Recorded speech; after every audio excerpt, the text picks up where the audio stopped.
సరే నిన్నంతా 31st night ఏమేం జరిగిందో అవన్నీ మాట్లాడుకున్నాము. మన కల్చర్ కానటువంటిది మనం అడాప్ట్ చేసుకున్నాము. అసలు తప్పేముంది, వసుదైక కుటుంబంలో ఉన్నాము, పక్కన వాళ్ళు పరమత సహనము, లేకపోతే ఇంకా కల్చర్ని మేము అడాప్ట్ చేసుకుంటాం, మాకంతా ఇది ఉంది, దిల్దార్లం అని చెప్పుకోవడం ఒక ఎత్తు.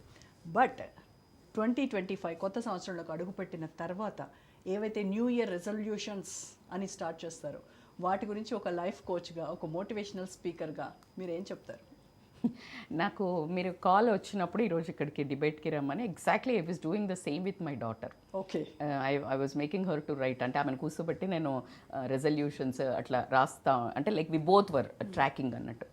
So before entering in to that 1 minute quickly I will say, ఇది పాశ్చాత్య కల్చర్ అని కాదండి. యాక్చువల్గా న్యూ ఇయర్ జాన్లో తీసుకోవడం అని పక్కన పెడితే ఈ రిజల్యూషన్స్ కానీ న్యూ ఇయర్ సెలబ్రేట్ చేసుకోవడం కానీ అసలు ఎందుకు పుట్టిందంటే మనకు కూడా ఉంది తెలుగు న్యూ ఇయర్.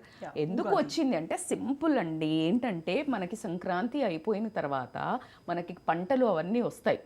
అంటే ఒక 1 year అప్పులు తెచ్చుకోనో లేకపోతే ఏదో ఒకటి చేస్తాము కష్టపడి, లేకపోతే ఏదో ఒకటి జరిగిన తర్వాత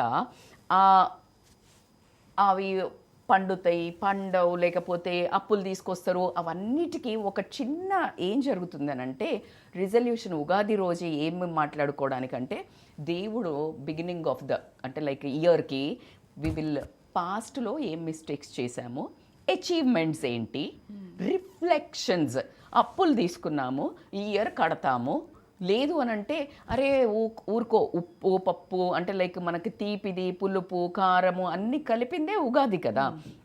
సో అది ఎందుకంటే కష్టాలు వస్తాయి, ఇట్స్ ఓకే గెటప్, ఇప్పుడు నీకు ఈ ఇయర్ చేంజ్ చేసుకోవడానికి ఛాన్స్ ఉంది అనే ఒక రిఫ్లెక్షన్ తోటి మనకు దేవుడికి మొక్కి మనకు జరిగిన పాస్ట్ కనెక్షన్ విత్ ప్రజెంట్ ఏం వర్క్ చేయాలి టు అచీవ్ ఎ ఫ్యూచర్ అనేది న్యూ ఇయర్ రిజల్యూషన్స్. రిజాల్వ్ ఏమన్నా కష్టాలు అట్లా ఇట్లా ఉండి కొట్లాటలు ఉంటే రిజాల్వ్, రిలేషన్షిప్ని ఎట్లా తీసుకెళ్ళాలి అంటే ఇంటెన్షనల్లీ ప్రాపర్గా deliberately you committing to one thing to follow అండి. అంటే మనం ఇది చెయ్యాలి అని ఫాలో అవ్వాలి అని అనుకునేది రిజల్యూషన్స్. ఎలా అయితే ఇప్పుడు మీరు ఏ ఏరియా తీసుకోండి, పర్టికులర్గా ఒక మనిషి అంటే ఏంటంటే సామాజికంగా అసలు మనం ఎలా ఉపయోగపడతాము, ప్రతిదీ క్రాప్ మీదనే ఉండేది బేస్డ్ అప్పుడు. అందుకే సంక్రాంతి తర్వాత ఉగాదిని మనం అన్ని రకాలుగా వాడుకున్నాం.